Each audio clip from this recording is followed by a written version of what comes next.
The fluorescent lights of the Sacramento Police Department flickered above Detective Sarah Mitchell's desk as she stared at the faded photograph. A young woman with bright eyes and a hopeful smile looked back at her from 1977, Jennifer Caldwell. 23 years old, disappeared without a trace on a warm June evening 46 years ago. Sarah rubbed her tired eyes. It was past midnight and she should have been home hours ago. Her coffee had gone cold, but she barely noticed. For the past 3 months, she had been obsessed with this case. The original detectives had long since retired or passed away. The evidence boxes had been gathering dust in the basement archive, forgotten by everyone except the Caldwell family, who called every year on the anniversary of Jennifer's disappearance. She pulled out another file. The crime scene photos showed Jennifer's abandoned car near the American River. Her purse was still inside, wallet intact, keys in the ignition. No signs of struggle. It was as if she had simply vanished into thin air. Sarah's phone buzzed. A text from her partner, Detective Marcus Chen. Still at the office? Go home, Mitchell. The case will be there tomorrow. She ignored it. Something had been nagging at her for weeks.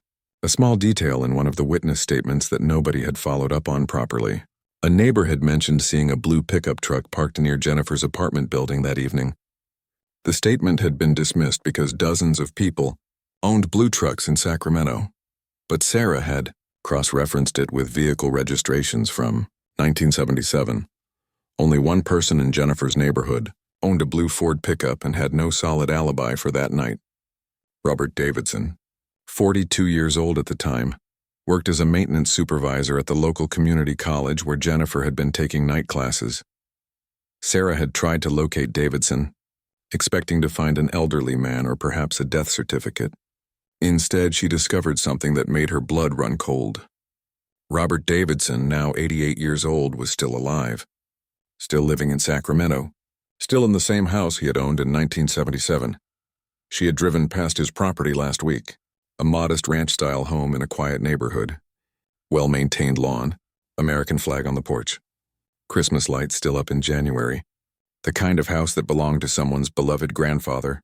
But Sarah knew better than to trust appearances. She had been a detective for 15 years. She had learned that monsters rarely looked like monsters. The next morning, Sarah sat across from her captain, Daniel Torres. He was a heavy-set man in his late 50s with gray hair and a perpetually skeptical expression. You want to reopen a 46-year-old cold case based on a hunch? Torres leaned back in his chair. Not a hunch, Sarah corrected him. New analysis of old evidence. DNA technology has come a long way since 1977. I want to test some items from Jennifer's car.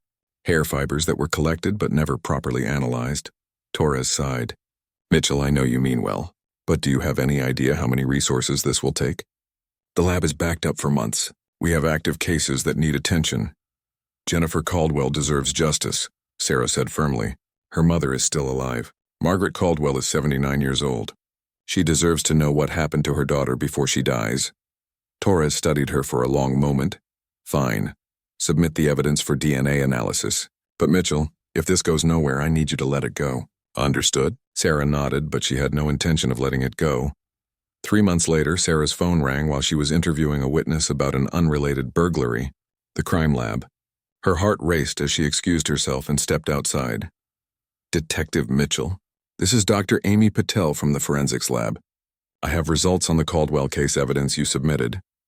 Sarah's hand tightened on the phone, and we found male DNA on the hair fibers recovered from the victim's car. We ran it through CODIS and got a familial match. Familial? Sarah's mind raced. That meant they had not found an exact match, but DNA from a close relative.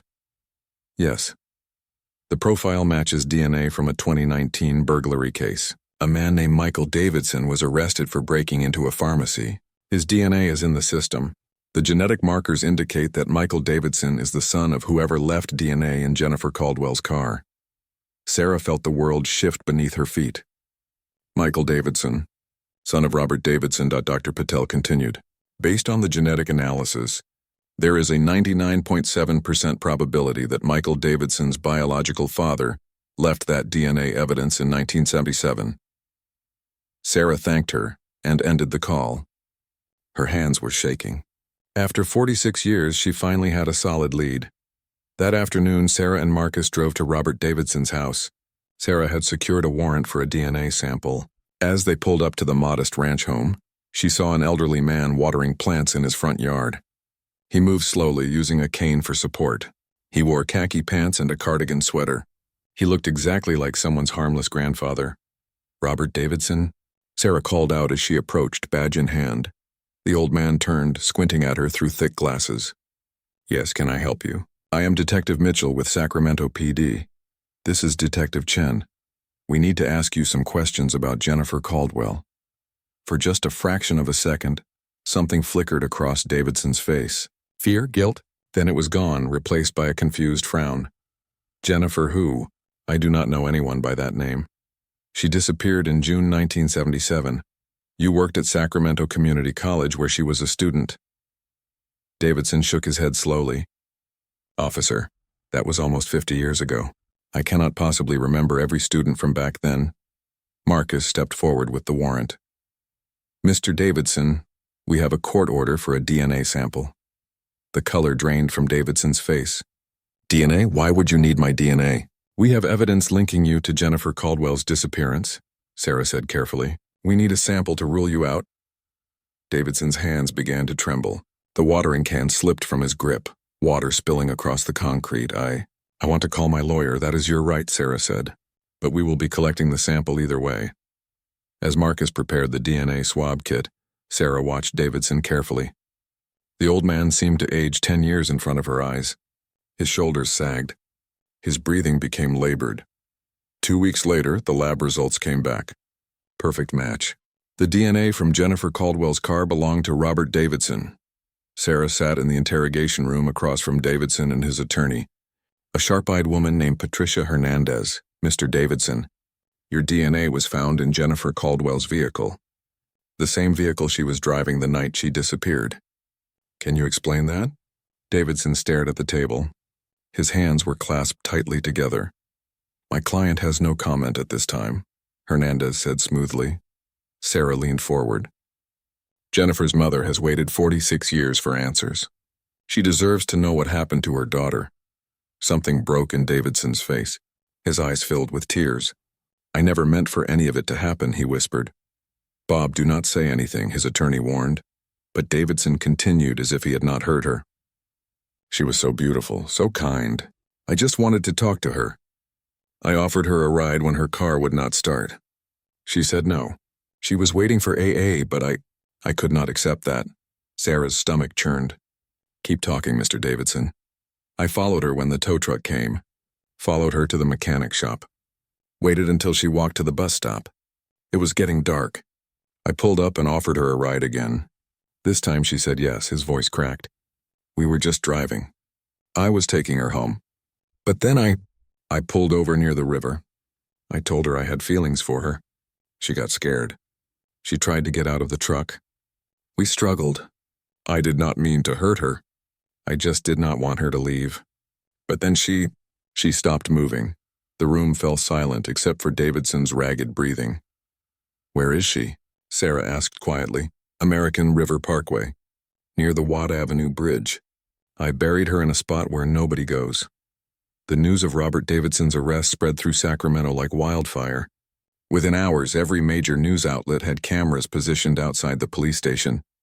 Sarah watched from her office window as reporters jostled for position, their voices creating a cacophony of questions and speculation. Behind her, Captain Torres ended another phone call with the mayor's office. "That is the 4th call in 2 hours," he muttered. "Everyone wants updates. The press is going crazy." Sarah turned away from the window. "We need to focus on finding Jennifer's remains." Davidson gave us a general location, but the American River Parkway covers miles of terrain. Torres nodded. "I have already contacted the county search and rescue team. They will meet you at the Watt Avenue Bridge tomorrow morning at dawn." That night, Sarah could not sleep. She kept thinking about Margaret Caldwell, Jennifer's mother. The woman had spent nearly half a century not knowing whether her daughter was alive or dead. Tomorrow, that uncertainty would finally end. But the truth would bring its own kind of pain. At 5 in the morning, Sarah arrived at the Watt Avenue Bridge. The air was cold and damp. Fog rolled off the American River, creating ghostly shapes in the pre-dawn darkness. Marcus was already there, along with a team of forensic specialists and cadaver dogs. Davidson said it was about 200 yards north of the bridge, near a cluster of oak trees, Marcus said, pointing into the dense vegetation. The area was less developed in 1977, more wilderness back then. The team moved carefully through the undergrowth. The cadaver dogs strained at their leashes, noses to the ground. Sarah's boots crunched on fallen leaves. Every snap of a twig seemed unnaturally loud in the morning silence. After 2 hours of searching, one of the dogs stopped near a large oak tree and began to bark. The handler called out, "We have something here." Sarah's heart pounded as she approached. The forensic team began carefully removing layers of soil and decomposed leaves. 20 minutes later, they uncovered what they had been looking for. Bones. A human skeleton, partially intact. Scraps of clothing still clinging to the remains. Dr. Patel, the forensic specialist, knelt beside the excavation site. Based on the positioning and preservation, this has been here for several decades. We will need to do a full analysis, but this is consistent with Davidson's timeline. Sarah felt a wave of emotion wash over her. After 46 years, Jennifer Caldwell had been found. The next few days were a blur of activity. The medical examiner confirmed that the remains belonged to Jennifer Caldwell through dental records. The cause of death was determined to be asphyxiation, consistent with manual strangulation. The evidence against Davidson was overwhelming, but Sarah's work was far from over. She had to inform Margaret Caldwell. Sarah drove to the assisted living facility where Margaret lived. It was a pleasant building with well-tended gardens and cheerful staff. But Sarah felt no joy as she walked through the doors. Margaret Caldwell sat in a sunny room filled with photographs. Most were of Jennifer at various ages. Birthday parties, high school graduation, college acceptance letter. A life frozen in time at 23 years old, Mrs. Caldwell. Sarah began gently. "We found her." Margaret's hands flew to her mouth. Her eyes filled with tears. Is she alive?" Sarah shook her head. "I am so sorry. No, she is not." Margaret collapsed into her chair, sobs racking her frail body.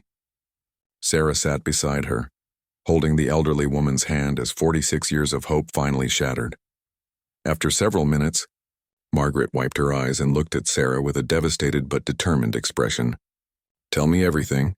I need to know what happened to my baby," Sarah told her. Every detail. Margaret deserved the truth, no matter how painful. When Sarah finished, Margaret sat in silence for a long moment. Then she spoke, her voice barely above a whisper. "I knew something terrible had happened. A mother knows. But part of me always hoped she was out there somewhere, living a new life. Maybe she had amnesia. Maybe she had run away and started over. I held on to those foolish hopes because the alternative was too unbearable." "Your hopes were not foolish," Sarah said firmly. "They kept you going. They kept Jennifer's memory alive." Margaret reached for a photo of Jennifer. "Who did this? Who took my daughter from me?" "His name is Robert Davidson. He was a maintenance supervisor at the community college where Jennifer took classes." Margaret's brow furrowed. "Davidson, I remember that name." She paused, thinking. Jennifer mentioned him once. Said he made her uncomfortable, always finding excuses to talk to her. Following her to her car, I told her to report him, but she said she did not want to cause trouble. She said he was just lonely and awkward. Tears streamed down Margaret's face. If only I had insisted. If only I had taken it more seriously. Maybe she would still be alive. Sarah squeezed her hand. "This is not your fault. The only person responsible for Jennifer's death is Robert Davidson." But the guilt in Margaret's eyes did not fade. The preliminary hearing was held 2 weeks later. The courtroom was packed with reporters, curious onlookers, and members of the community who remembered the case from 1977. Sarah sat in the front row, watching as Robert Davidson was led into the courtroom in handcuffs and an orange jumpsuit. He looked nothing like the frail old man she had first encountered in his front yard. Prison had stripped away the grandfather facade. Now he just looked like what he was, a killer who had evaded justice for nearly half a century. The prosecutor, a formidable woman named Linda Vasquez, presented the evidence methodically. The DNA match, the confession, the recovery of Jennifer's remains. Davidson's attorney tried to argue that the confession had been coerced. that her client was elderly and confused. But the physical evidence was irrefutable. Margaret Caldwell sat 3 rows behind Sarah, clutching a photograph of Jennifer. Her face was a mask of pain and anger. When the judge ordered Davidson held without bail pending trial, a murmur of approval rippled through the courtroom. As Davidson was led away, he turned and looked directly at Margaret. For a moment, their eyes met. "I am sorry," Davidson mouthed. Margaret stood abruptly, her voice cutting through the courtroom. "Sorry? You are sorry? You took my daughter from me. You buried her like garbage and went on living your life for 46 years. You got married, had children, celebrated birthdays and holidays, while my Jennifer rotted in the ground." The bailiff moved to intervene, but the judge held up a hand. "You do not get to be sorry now," Margaret continued, her voice shaking with rage. "You had 46 years to do the right thing, 46 years to confess, to let me bury my daughter properly, but you were too much of a coward. You only admitted the truth when you had no other choice." Davidson's head dropped. He said nothing more as he was escorted from the courtroom. Outside, the media descended on Sarah and Margaret like vultures. Microphones were thrust in their faces. Questions came from all directions. "Detective Mitchell, how does it feel to solve a 46-year-old case? Mrs. Caldwell, what do you want to say to Robert Davidson? Is this the oldest cold case ever solved in Sacramento?" Sarah shielded Margaret from the crowd and guided her to a waiting car. As they drove away, Margaret spoke quietly. "Thank you, Detective. You gave me something I never thought I would have. Closure." But Sarah knew that closure was a complicated thing. Yes, they had found Jennifer. Yes, her killer would face justice. But nothing could give Margaret back the 46 years she had lost. Nothing could bring Jennifer back to life. That night, Sarah went home and poured herself a drink. She thought about all the cold cases still sitting in the basement archive. How many other families were waiting for answers? How many other killers were living free, thinking they had gotten away with murder? Her phone rang. It was Marcus. "You okay?" he asked. Sarah took a sip of whiskey. "Yeah, just processing everything. You did good work, Mitchell. You gave that family justice." But Sarah could not shake the feeling that justice had come too late. Davidson had lived 88 years, most of them free and happy. Meanwhile, Jennifer never got to see her 24th birthday. "Is it really justice," she asked Marcus, "when the killer gets to live a full life while the victim stays forever young in photographs?" Marcus was quiet for a moment. "I do not know, but it is the best we can do." After they hung up, Sarah sat in the darkness of her apartment thinking about Jennifer Caldwell. A young woman with her whole life ahead of her. Dreams cut short by a man who could not accept rejection. A family shattered by one act of violence. And she thought about all the other Jennifers out there. The missing, the murdered, the forgotten. Someone had to remember them. Someone had to fight for them. Sarah Mitchell had found her purpose. 3 weeks after the preliminary hearing, Sarah received an unexpected phone call. The voice on the other end was hesitant, female, middle-aged. "Detective Mitchell? My name is Karen Davidson. I am Robert Davidson's daughter." Sarah sat up straighter at her desk. "Miss Davidson, what can I do for you?" There was a long pause. "I need to talk to you, in person. There are things you need to know about my father, things that might help your case." Sarah agreed to meet her at a coffee shop in Midtown Sacramento. When she arrived, she found a woman in her early 50s sitting in a corner booth, nervously shredding a napkin. Karen had her father's eyes, but where his had been cold during the interrogation, hers were filled with shame and sorrow. "Thank you for meeting me," Karen said as Sarah slid into the booth across from her. "I know this is awkward. My whole family has been in shock since the arrest, I can imagine," Sarah said carefully. "What did you want to tell me?" Karen took a shaky breath. "Growing up, I always knew something was wrong with my father. He was controlling, obsessive, especially with women. My mother lived in constant fear of him. She could not talk to male neighbors, could not have male friends. If a waiter was too friendly at a restaurant, my father would explode when we got home." Sarah pulled out her notebook. "Did he ever become violent?" "Not physically. Not that I saw. But the emotional abuse was constant. He monitored everything my mother did. Checked the mileage on her car. Called her dozens of times a day when she was at work. She tried to leave him twice. Both times he threatened to kill himself. Said he could not live without her." Karen's eyes welled with tears. After Jennifer Caldwell disappeared in 1977, something changed in him. He became paranoid, jumpy. He would not let us kids play near the American River, said it was too dangerous. Any time the news mentioned a missing person case, he would turn off the TV immediately. Did you ever suspect he was involved in Jennifer's disappearance? Karen shook her head. Not then. I was only 10 years old when it happened. But looking back now, with adult eyes, all the signs were there. She paused, then reached into her purse and pulled out a small box. I found this when I was cleaning out my mother's things after she died 5 years ago. I never knew what to make of it. But now she opened the box. Inside was a silver bracelet with a small heart charm engraved with the initials J.C. Sarah's pulse quickened. Where did you find this? In a locked drawer in my father's workshop. My mother had hidden the key in her jewelry box. There was a note with it. Karen unfolded a yellowed piece of paper and slid it across the table. The note was in shaky handwriting. Found this in Bob's truck in 1977. Confronted him. He said he found it in the parking lot at work and was going to turn it in. I wanted to believe him. God forgive me, I wanted to believe him. Sarah carefully photographed the bracelet and the note. Ms. Davidson, I need to take these as evidence. This could be crucial to the case. Karen nodded, relief washing over her face. Please, take it. I have been carrying this guilt for 5 years. Ever since I found it, I suspected. But I could not bring myself to turn in my own father. I told myself I was being paranoid, that there had to be an innocent explanation. She wiped her tears. But then I saw the news about his arrest, about Jennifer Caldwell. And I knew. My mother knew too. She lived with that knowledge for decades and said nothing. What kind of people does that make us? Sarah reached across the table and placed her hand over Karen's. You are doing the right thing now. That takes courage, but Karen shook her head bitterly. Courage would have been coming forward 5 years ago. Or my mother coming forward in 1977. Jennifer's family could have had closure decades ago. Instead, my father got to live his life. Got to walk me down the aisle at my wedding. Got to hold his grandchildren. While Jennifer Caldwell rotted in an unmarked grave, the weight of generational guilt hung heavy in the air between them. Sarah took the evidence back to the station. The bracelet was sent to the forensics lab. Within days, they confirmed that it had belonged to Jennifer Caldwell.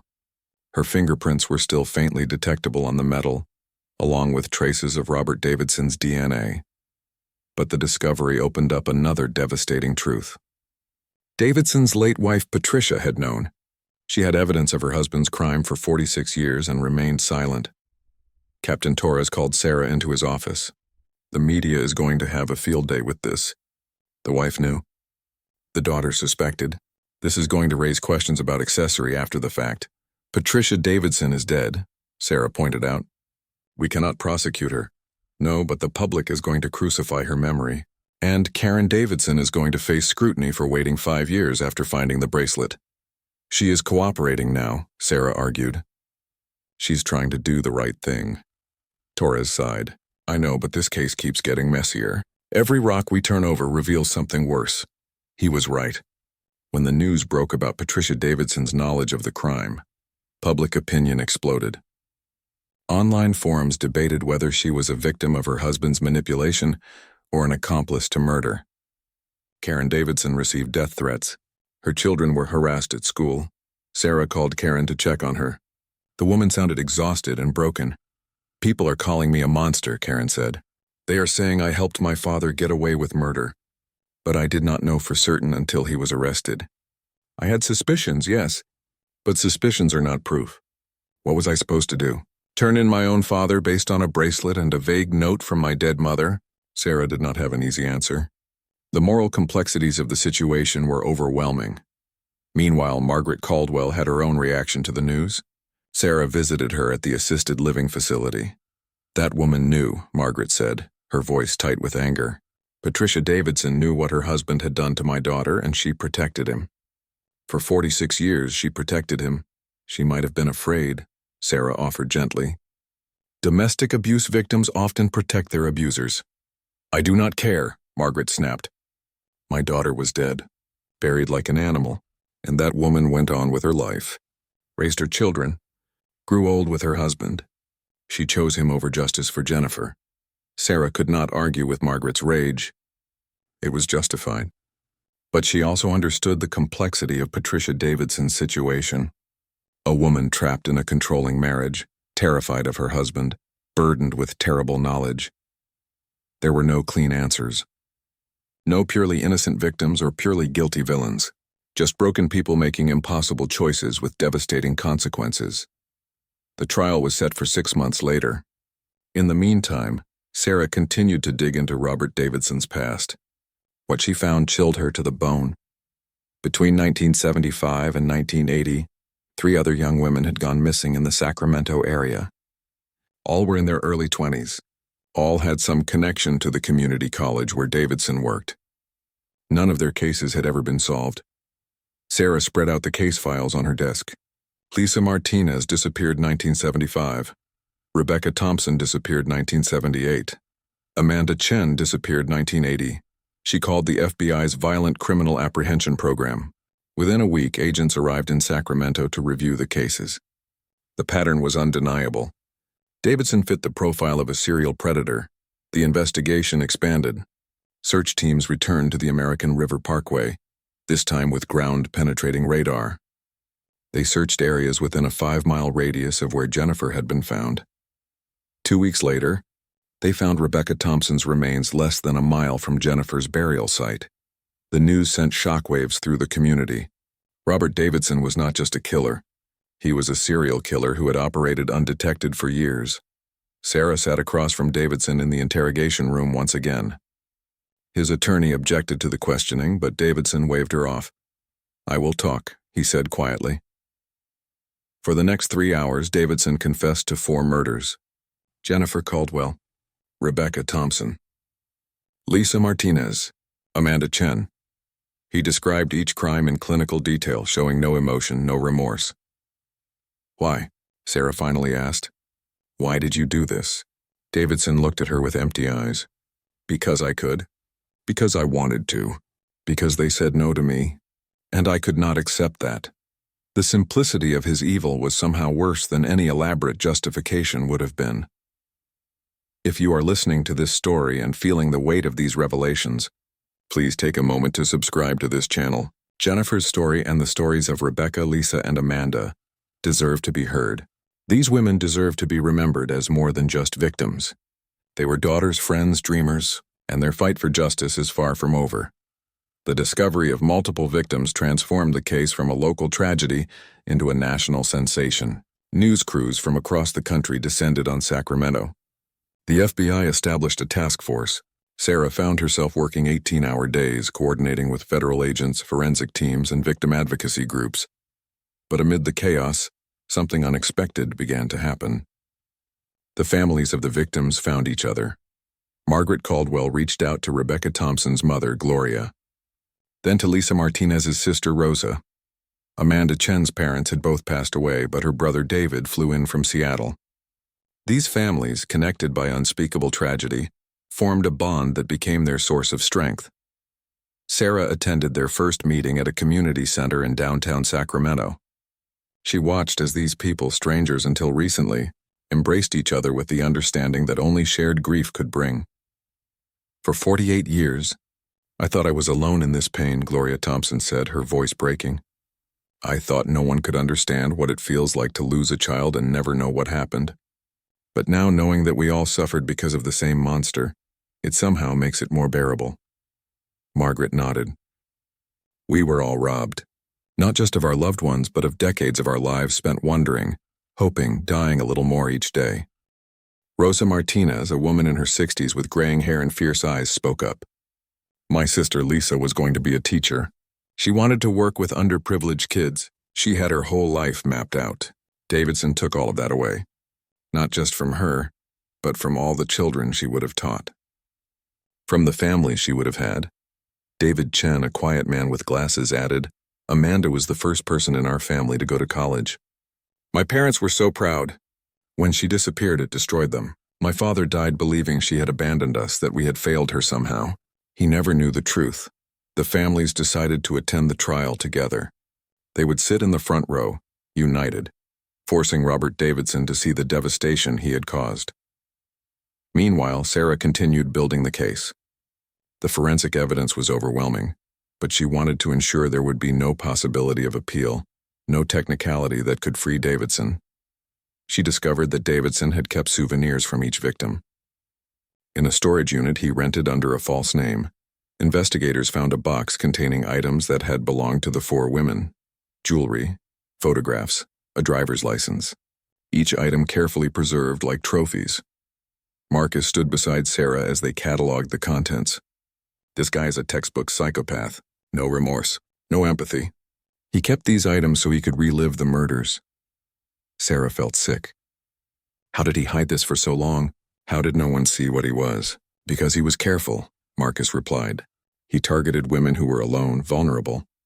He worked in a position that gave him access to potential victims but did not draw suspicion. And he had a wife who, whether out of fear or complicity, kept his secrets. The trial began on a cold morning in February. The courthouse was surrounded by protesters, reporters, and curious onlookers. Inside, the courtroom was packed to capacity. Robert Davidson sat at the defense table, looking frail and elderly in a gray suit. His attorney, Patricia Hernandez, had tried every legal maneuver to avoid trial, but the evidence was too strong. The prosecution, led by Linda Vasquez, presented their case with devastating precision. DNA evidence, confessions, the recovered remains, the souvenirs. Witness testimony from people who remembered Davidson's strange behavior around the time of the disappearances.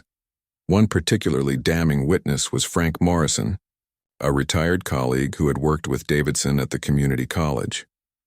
Bob was obsessed with the female students, Morrison testified. He would find excuses to be near them, offer them rides, help them with their cars. We all thought he was just a lonely guy trying to be helpful. Looking back, it is clear he was hunting. The defense tried to paint Davidson as a confused old man, someone whose memory was unreliable, whose confessions had been coerced. But the physical evidence destroyed any reasonable doubt. On the 5th day of trial, the prosecution called Margaret Caldwell to the stand. The elderly woman walked slowly to the witness box, her body bent with age but her eyes burning with purpose. "Mrs. Caldwell," Vasquez began gently, "can you tell the court about your daughter Jennifer?" Margaret looked directly at Robert Davidson as she spoke. "Jennifer was the light of my life. She was kind, intelligent, full of dreams. She wanted to be a social worker. She wanted to help people.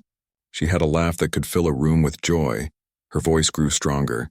"On June 15, 1977, Jennifer kissed me goodbye and told me she would be home by 10. She never came home. For 46 years I waited. I kept her room exactly as she left it. I celebrated her birthday every year, baking a cake and singing to an empty chair. I died 1,000 deaths wondering if she was cold, hungry, scared, calling out for me." Tears streamed down Margaret's face, but her voice never wavered.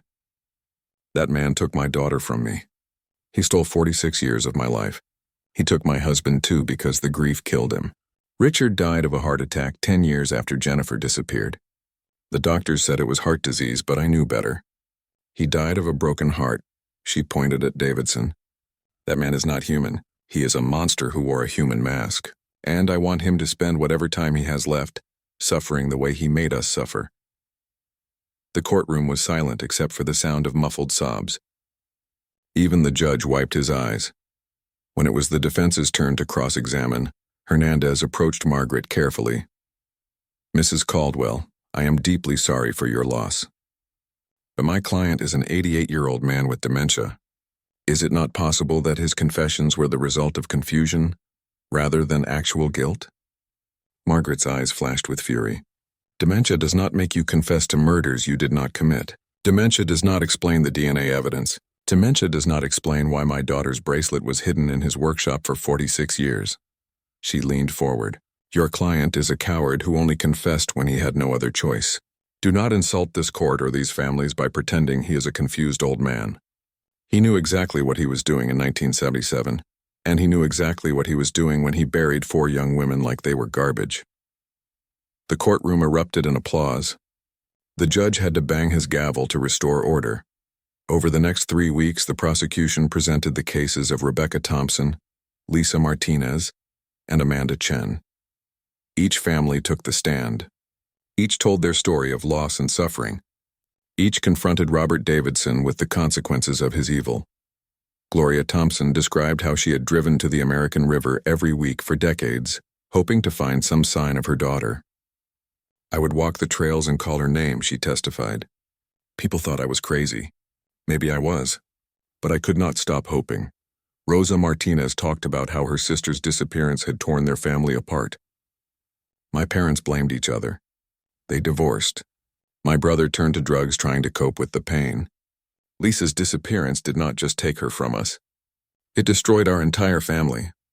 David Chen spoke about the guilt his parents carried. They thought Amanda had run away because they were too strict, too traditional. They spent their last years believing they had failed as parents. That guilt was a lie planted by Robert Davidson's cowardice. As the trial progressed, Sarah watched Davidson carefully. He showed no emotion, no remorse. He sat stone-faced as family after family described their anguish. It was as if he were watching a mildly interesting documentary, rather than an accounting of his crimes. But on the final day of testimony, something changed. The prosecution called Karen Davidson to the stand.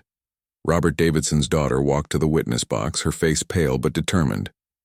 She had received death threats for waiting 5 years to come forward with the bracelet. Her marriage had ended under the strain. Her children barely spoke to her. But she was there to tell the truth. Karen testified about finding her mother's note and the bracelet. She described growing up in a house filled with fear and control. She talked about her father's obsessive behavior, his paranoia, his need to dominate every woman in his life. My father made my mother's life a living hell, Karen said, her voice shaking. She lived in constant fear of him. When she found that bracelet, she must have been terrified. I think she wanted to turn him in. But she was too afraid of what he might do to her, to us kids. Karen turned to look at her father for the first time since taking the stand. I am ashamed that I share your blood. I am ashamed that I waited so long to come forward. But I am here now, and I want these families to know that I am sorry. Sorry for my silence. Sorry for my mother's silence. Sorry that our cowardice allowed you to suffer for so long. For the first time during the trial, Robert Davidson showed emotion. His face crumpled. Tears rolled down his weathered cheeks. He mouthed the words, I am sorry, to his daughter. But Karen shook her head. It is too late for sorry, Dad. 48 years too late. When the prosecution rested their case, the defense called no witnesses. There was nothing they could say that would counter the mountain of evidence against Robert Davidson. In his closing argument, the defense attorney made a final plea. Robert Davidson is an old man at the end of his life. Sending him to prison now serves no purpose. He has confessed. He has shown remorse. Let him spend his final days in a care facility, not a prison cell. But Linda Vasquez's closing argument was devastating. Robert Davidson lived 88 years. He had a career, a family, grandchildren. He attended weddings and birthday parties. He celebrated holidays. He lived a full life while 4 young women remained buried and forgotten. Jennifer Caldwell never saw her 24th birthday. Rebecca Thompson never became the nurse she dreamed of being. Lisa Martinez never taught her first class. Amanda Chen never graduated from college. Those women deserve to live. Robert Davidson deserves to die behind bars. The jury deliberated for less than 3 hours. When they returned, the verdict was unanimous. Guilty on all counts. 4 counts of first-degree murder. Robert Davidson showed no reaction as the verdict was read. But in the gallery, the families collapsed into each other's arms, sobbing with relief. Justice, after nearly half a century, had finally been served. The sentencing hearing took place 3 weeks after the verdict.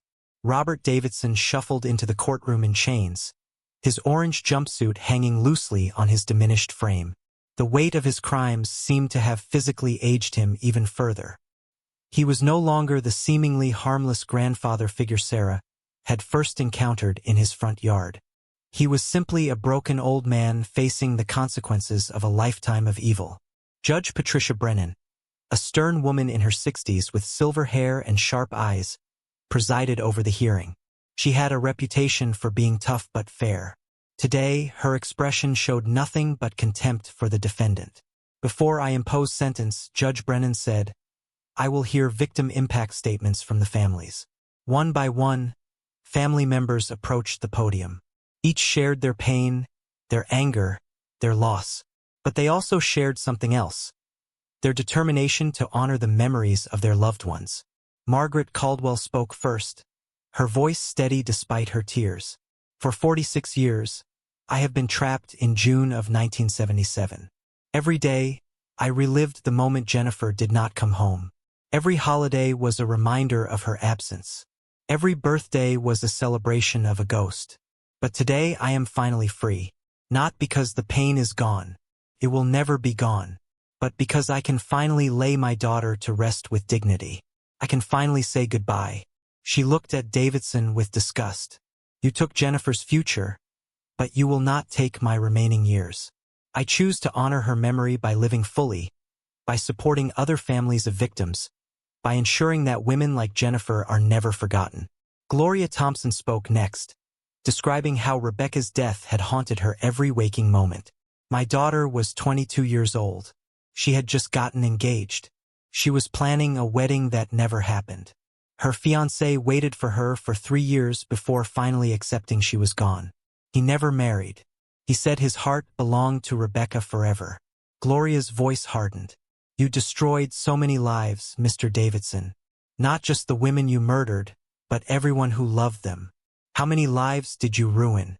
How many futures did you steal? I hope you spend every remaining day of your miserable life thinking about what you have done. Rosa Martinez approached the podium with a folder full of photographs. She held up pictures of Lisa at various ages. This is Lisa at 5 years old, starting kindergarten. This is Lisa at 16, getting her driver's license. This is Lisa at 20, graduating from junior college with honors. These are the moments you allowed her to have. But this, she held up a blank piece of paper. This is what her life looked like after you killed her. Nothing. Emptiness. All the moments she should have had. Her wedding. Her children. Her career. Her 50th birthday. All of it gone because you could not handle rejection. Rosa's voice broke. My sister was going to change the world. She wanted to teach in underserved communities. She wanted to give children hope. Instead, she became a statistic. A cold case. A tragedy. But she was so much more than that. She was brilliant and kind and brave, and I will make sure the world remembers her as she was, not as a victim, but as the incredible woman she could have been. David Chun was the last family member to speak. He placed a photograph of Amanda on the podium, a beautiful young woman with a bright smile and hopeful eyes. My parents came to America with nothing, he began. They worked 3 jobs each to give their children a better life. Amanda was their pride and joy. The first in our family to attend university. They sacrificed everything for her education. He paused, composing himself. When Amanda disappeared, my parents blamed themselves. They thought American culture had taken her from them. They thought they had pushed her too hard. They died never knowing that their perfect daughter had been murdered by a monster. They died carrying guilt that was never theirs to carry. David turned to face Davidson directly. You did not just kill my sister. You killed my parents too. Slowly, painfully, with guilt and grief that consumed them. I hope you understand the magnitude of what you have done. For women dead. But the real body count is so much higher. Parents, siblings, friends, partners. You destroyed entire families. When the victim impact statements concluded, Judge Brennan turned to Davidson. Mr. Davidson, do you have anything to say before I impose sentence? Davidson's attorney whispered something to him, but he shook his head. He stood slowly, leaning heavily on the defense table for support. I know nothing I say can undo what I have done, he began, his voice raspy and weak. I am a monster. I do not expect forgiveness. I do not deserve it. Those women deserved to live. They deserved futures, and I took that from them. He looked at each family member in turn. Mrs. Caldwell, Mrs. Thompson, Ms. Martinez, Mr. Chun, I am sorry. I know those words are meaningless, but I need you to know that I think about what I did every day. I see their faces. I hear their voices. I am haunted by them as I should be. A tear rolled down his weathered cheek. If I could trade my life for theirs, I would. But I cannot. All I can do is confess, accept my punishment, and hope that my death brings you some measure of peace. The courtroom was silent. Margaret Caldwell stood up. Your tears mean nothing to us. You had 48 years to confess. You only did so when you were caught. Do not insult us with your crocodile tears and false remorse. Judge Brennan banged her gavel. Mrs. Caldwell, please sit down. Margaret sat, but her eyes never left Davidson. Judge Brennan opened the sentencing document. Robert Davidson, you have been found guilty of 4 counts of first-degree murder. The evidence presented at trial revealed a pattern of predatory behavior spanning at least 5 years. You targeted vulnerable young women. You betrayed the trust placed in you as an employee of an educational institution. You murdered these women, disposed of their bodies, and went on living your life as if nothing had happened. She leaned forward. You showed no remorse at the time of these crimes. You made no effort to confess or to allow these families closure. You were caught because of advances in DNA technology and the dedicated work of law enforcement, not because of any moral awakening on your part. Judge Brennan's voice grew colder. The law allows me to impose consecutive sentences for each murder. Therefore, I sentence you to life in prison without the possibility of parole on each of the 4 counts, to be served consecutively. That is 4 life sentences. You will die in prison, Mr. Davidson. And that is far more mercy than you showed your victims. The courtroom erupted in applause.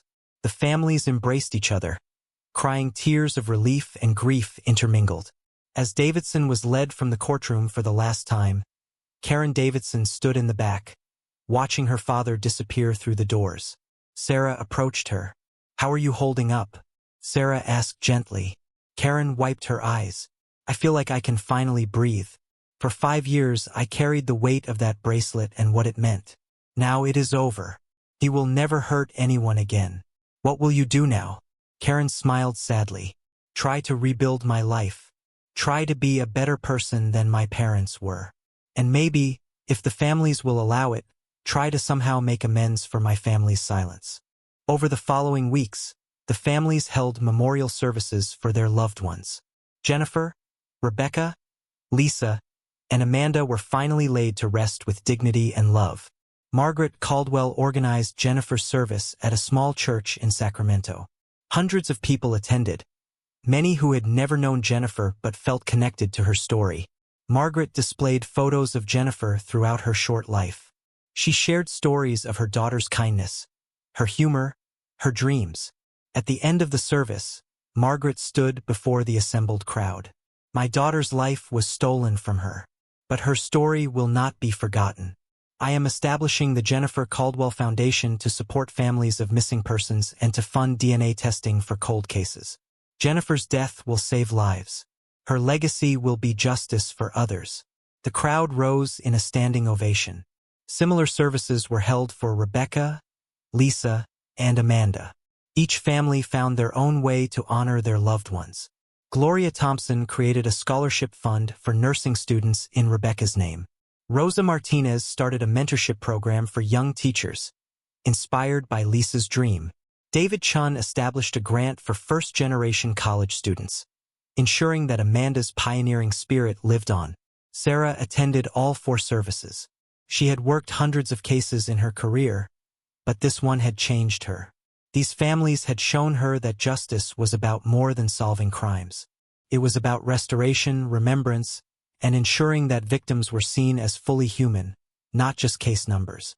A month after the sentencing, Sarah received a letter.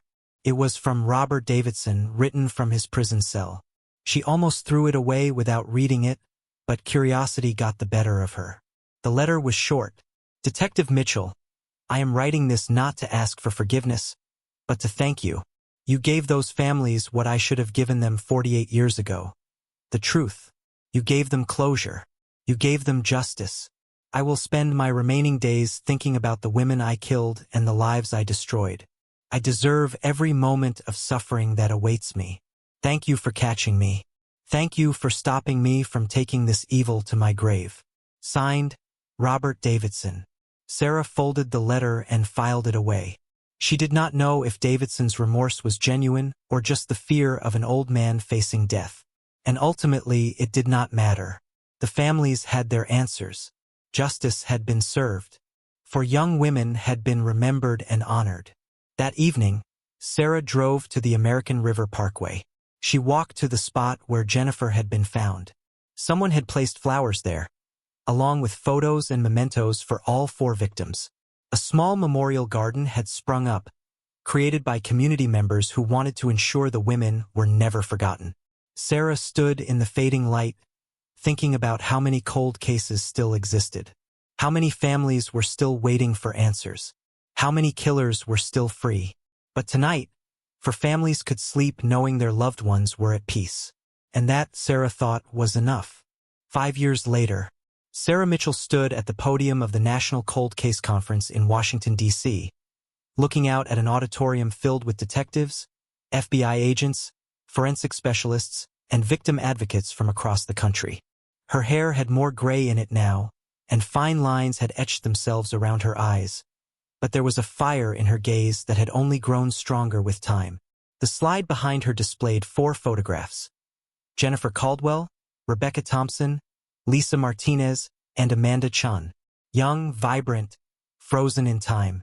In 2025, we solved a 46-year-old cold case that led to the discovery of 4 murder victims and the conviction of serial killer Robert Davidson.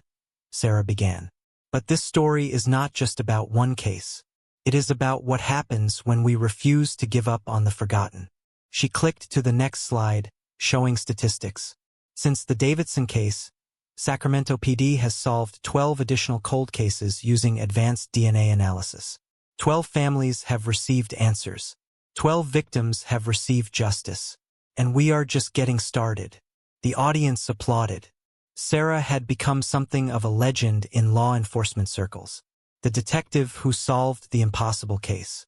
But she never let the recognition go to her head. For her, it had always been about the families. After the conference, Sarah returned to Sacramento.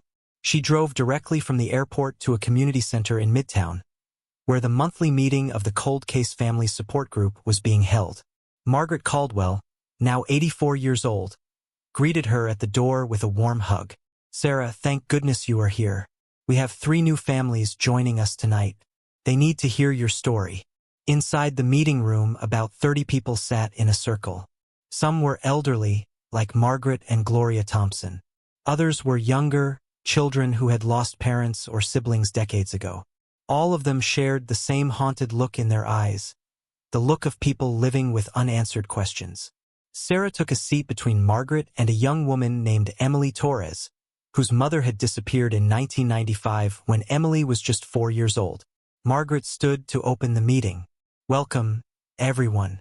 For those who are new, my name is Margaret Caldwell. My daughter Jennifer was murdered in 1977. Her killer was not caught until 2025, 46 years later. I know the pain you are feeling. I know the weight of not knowing. But I am here to tell you that there is hope." One by one, people shared their stories. The pain was raw even for cases decades old. A man whose sister vanished in 1982. A woman whose best friend never came home from work in 1998. An elderly couple whose son disappeared while hiking in 2001. When it was Emily's turn, she spoke softly. "I barely remember my mother. I have photographs and stories other people tell me, but no real memories of my own. For 30 years, my father has been searching for answers. He has spent his entire life savings on private investigators. He has called the police every month. But nothing. No leads. No answers. Just silence." Tears streamed down her face. "I am getting married in 6 months. And all I want is to know what happened to my mother. Did she abandon us? Was she murdered? Is she still alive somewhere? I just need to know." Margaret reached across and took Emily's hand. "Sarah solved my daughter's case when everyone else had given up. The Jennifer Caldwell Foundation has funded DNA testing for over 50 cold cases in the past 5 years. We will help you find answers." Sarah nodded. "Emily, bring me everything you have on your mother's case. Files, reports, evidence lists. Let me take a look." Emily's face filled with hope. "Really? You would do that?" "That is what I do," Sarah replied simply. After the meeting, Sarah stayed to talk with several families individually. She took notes, made copies of case files, and promised to review each one. As she was packing up to leave, Gloria Thompson approached her. Rebecca would have been 67 years old this year, Gloria said softly. Sometimes I try to imagine what she would have looked like. Gray hair, maybe. Grandchildren. A full life. She smiled sadly. But then I remember that she will always be 22 in my mind. Forever young. Forever beautiful. And in a strange way, that is a gift. She never grew old. Never experienced pain or disappointment. She is preserved in my memory exactly as she was. Sarah hugged the elderly woman. You have done so much good with the scholarship fund. 50 nurses have graduated because of Rebecca's legacy. Gloria nodded. That helps. Knowing that something good came from something so terrible. Rebecca wanted to heal people. And in a way, she is still doing that. As Sarah drove home that night, she thought about how the Davidson case had changed not just her life, but the lives of so many others. The four families had transformed their grief into action. The foundations, scholarships, and support groups they created had helped hundreds of people. Robert Davidson had died in prison 2 years earlier, at the age of 90. Sarah had not attended his funeral. Neither had any of the families. Karen Davidson had called Sarah afterward to let her know he had died alone, unmourned except by a prison chaplain who had never known him before his incarceration. He got more mercy than he deserved, Karen had said. A peaceful death in his sleep. His victims got terror and violence. But at least he is gone now. At least he can never hurt anyone else. Sarah pulled into her driveway and sat in the car for a moment, thinking. Her phone buzzed with a text from Marcus, her partner. He had retired last year but still kept in touch. Saw your speech at the conference online. You crushed it. Proud of you, partner. Sarah smiled and texted back. Could not have solved the Davidson case without you. The truth was, the case had been a team effort. Forensic specialists, FBI agents, search and rescue teams, and countless others had contributed. But Sarah had been the driving force, the one who refused to let the case die. She went inside her apartment, poured herself a glass of wine, and opened her laptop. She had 3 new cold cases to review. Families waiting for answers. Victims waiting for justice. Her phone rang. It was the Sacramento PD night shift supervisor. Mitchell, we just got a hit on a DNA match from a 1989 homicide. You are going to want to see this. Sarah felt the familiar surge of adrenaline. Send me the file. I will be there in 20 minutes. She grabbed her keys and headed for the door. There was always another case. Always another family waiting for closure. Always another victim demanding justice. 6 months later, Sarah stood in the back of a church watching Emily Torres walk down the aisle in a beautiful white dress. 3 weeks earlier, Sarah had solved Emily's mother's case. Carmen Torres had been murdered by her ex-boyfriend in 1995. He had died in a car accident in 2003, never facing justice for his crime. But at least Emily finally had answers. At the reception, Emily approached Sarah with tears in her eyes. Thank you for giving me closure before my wedding day. I know my mother is watching from somewhere. Finally at peace. Sarah hugged her. Your mother would be so proud of the woman you have become. As Sarah left the reception, she drove past the American River Parkway. The memorial garden for the 4 victims had grown over the years. Local volunteers maintained it, adding flowers and mementos. A bronze plaque had been installed with the names and photographs of Jennifer, Rebecca, Lisa, and Amanda, along with an inscription, in memory of those whose voices were silenced but whose stories will never be forgotten. May their legacy inspire justice for all victims. Sarah parked and walked to the memorial. She placed a single white rose at the base of the plaque, as she did every year on the anniversary of finding Jennifer's remains. Your stories changed everything, she whispered to the photographs. You changed me.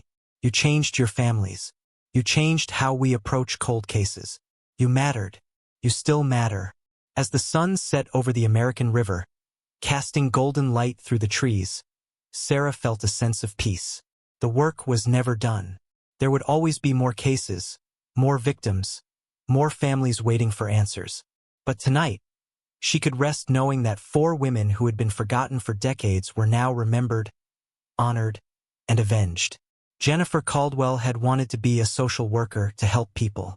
In death, she had inspired a foundation that helped hundreds of families find closure. Rebecca Thompson had wanted to be a nurse to heal people. Her scholarship fund had put 15 nurses through school, touching countless lives. Lisa Martinez had wanted to be a teacher to educate children. Her mentorship program had guided dozens of young teachers into the profession. Amanda Chun had wanted to break barriers as a first-generation college student. Her grant had helped other immigrant children achieve their dreams of higher education. Their lives had been cut short, but their impact had been immeasurable. They had not died in vain. Sarah returned to her car and drove home. Tomorrow she would start on another cold case. Another family waiting for answers. Another victim waiting for justice. But tonight she would rest. She had earned it.